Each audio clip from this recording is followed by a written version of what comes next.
लड़का बनी बहू। पूरे 28 साल का हो चुका था ऋषभ, लेकिन शादी करने को तैयार ही नहीं था। माँ बाप पूरी तरह से परेशान हो चुके थे। जब भी किसी लड़की का रिश्ता ऋषभ के लिए लेकर आते तो वो शादी करने से साफ मना कर देता, चाहे लड़की कितनी भी सुंदर, कितनी भी अच्छी क्यों ना हो। ऋषभ के माँ बाप को इसकी वजह समझ में नहीं आ रही थी। अरे ऋषभ बेटा, अच्छी खासी नौकरी लग गई है, दिखता भी इतना अच्छा है, आखिर बात क्या है, तुझे शादी क्यों नहीं करनी? देख, तू हमारा इकलौता बेटा है, अगर तू शादी नहीं करेगा तो कैसे काम चलेगा? लेकिन मैं शादी करना ही नहीं चाहता, मुझे कोई लड़की पसंद नहीं आती। अरे बेटा, अगर कोई लड़की तुझे पसंद हो तो उससे शादी कर ले, हमें कोई ऐतराज नहीं है। हाँ ऋषभ बेटा, अब देख, तेरी माँ से भी काम नहीं होता। घर में एक बहू आ जाएगी तो कम से कम घर का माहौल भी अच्छा होगा और तेरी माँ को मदद भी मिल जाएगी। लेकिन मम्मी पापा कहाँ ना, मुझे लड़कियां पसंद ही नहीं आती। अरे लड़कियां पसंद नहीं आती तो क्या लड़का पसंद आता है?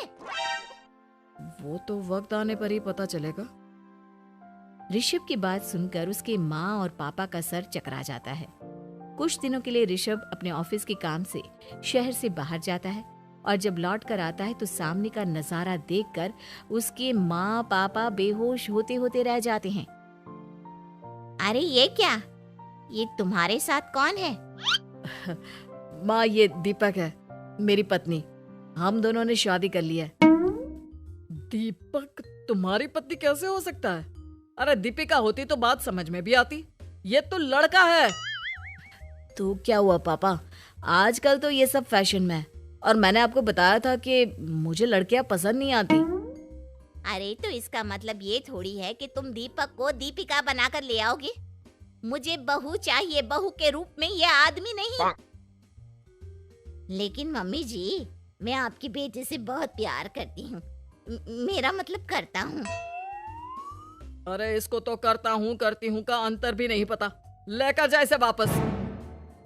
अगर आपने इसे घर से बाहर निकाला पापा तो मैं भी इसी के साथ चला जाऊंगा। मैं ऋषभ के बिना जी नहीं सकती, मेरा मतलब जी नहीं सकता।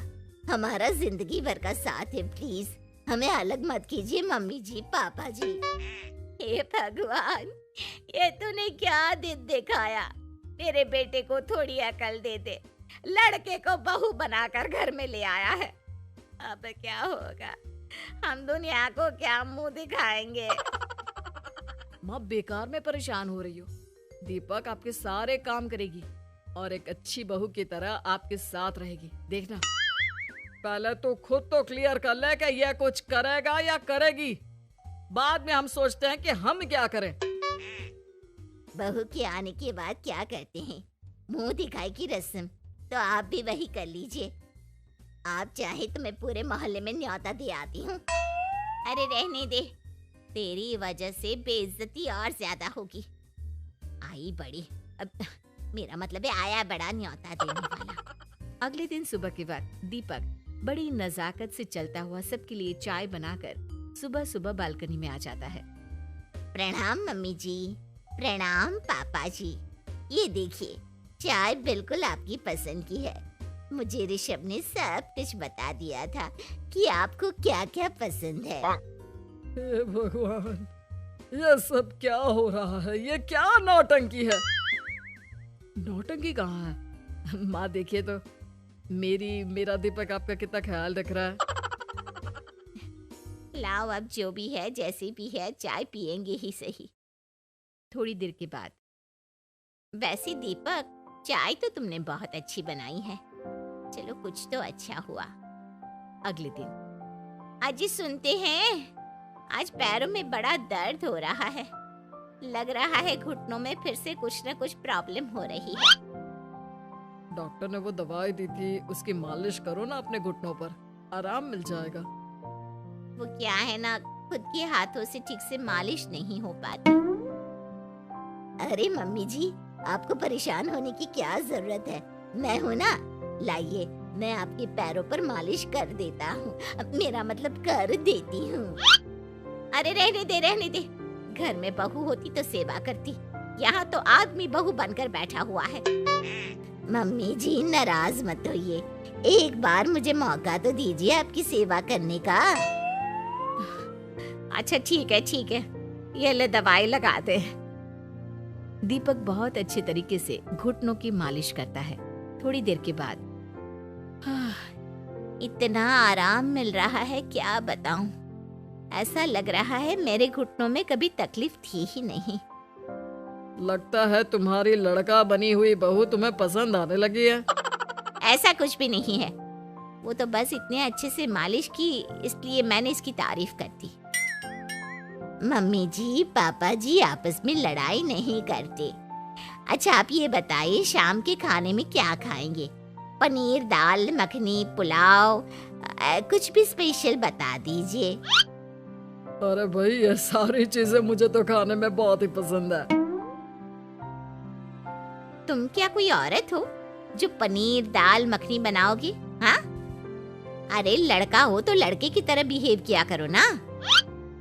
भले ही मैं लड़का हूँ तो क्या हुआ, अब तो मैं ऋषभ की पत्नी और आपके घर की बहू हूँ, तो मुझे उसी तरह से रहना पड़ेगा ना। अच्छा ठीक है, जो तुम्हें पसंद है बना लो। आदमी रसोई में खाना बनाते हुए कैसे लगते हैं, जरा मैं भी तो देखूं। शाम को दीपक सबके लिए अच्छा सा खाना बनाकर डाइनिंग टेबल पर लगा देता है। ऋषभ ऑफिस से जब लौट कर आता है, सब लोग खाना खाने के लिए बैठ जाते हैं। अरे वाह, क्या गजब का पनीर और दाल मखनी बनाई है। ऐसा जायका तो होटल के खाने में भी नहीं आता। दीपक, कितना अच्छा खाना बनाती हो, मेरा मतलब बनाते हो। तुम्हारी इसी अदा की वजह से तो मुझे तुमसे प्यार हो गया। अरे बहुत हो गया, आदमी होकर आदमी से प्यार करते हो। अरे लेकिन कुछ भी कहो, जरा खाना खा कर तो देखो ऋषभ की माँ, मजा आ जाएगा। हाँ वैसे बात तो आपकी सही है, खाना तो वाकई में लाजवाब है। इतना स्वादिष्ट पनीर तो मैंने अपनी जिंदगी में नहीं खाया। कितना अच्छा होता अगर ये दीपिका होती। और फिर अगली सुबह कुछ ऐसा होता है जिसे देखकर ऋषभ के माँ और पापा ना केवल खुश होते हैं बल्कि हैरानी से उनकी आंखें फटी की फटी रह जाती हैं। उन्होंने जो नजारा अपनी आंखों के सामने देखा उसे देखकर उन्हें अपने आप पर भरोसा नहीं हुआ। सुबह का वक्त था, सब लोग बालकनी में बैठकर सुबह की चाय का इंतजार कर रहे थे। तभी रसोई में से एक बहुत ही खूबसूरत लड़की, जिसके लंबे लंबे बाल थे और जिसने साड़ी पहनी हुई थी, हाथ में चाय की ट्रे लेकर वहां आती है। अरे ये कौन है? रातों रात हमारा लड़की बहू बन गया क्या? मुझे लगता है कोई सपना देख रहा है। इतनी सुंदर बहू तो हमने सपने में भी नहीं देखी। देखा माँ, जादू हो गया, जादू। अरे लेकिन ये है कौन? तुम्हारा वो आदमी वाला पत्नी कहाँ चला गया? आपने मुझे पहचाना नहीं? मैं दीपक नहीं दीपिका हूँ। इतने दिन से लड़के के कपड़े पहनकर आपके घर में आपकी बहू बनी हुई थी। माँ ये दीपक नहीं, दरअसल ये दीपिका थी, लेकिन इसे लड़कों की तरह रहने का शौक था और इसे लड़की की तरह रहना मंजूर नहीं था, इसलिए मैं इसे लड़के के रूप में आपकी बहू बनाकर यहाँ ले आया।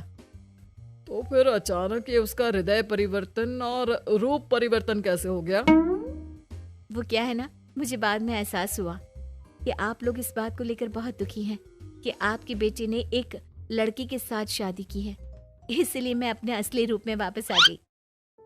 हमने कोई पुण्य कर्म किए होंगे जो तुम्हारे जैसा, मेरा मतलब तुम्हारे जैसी बहू मिली, इतनी खूबसूरत और इतना ख्याल रखने वाली। भला हो भगवान का कि हमें लड़की बहू मिली है, लड़का बहू नहीं।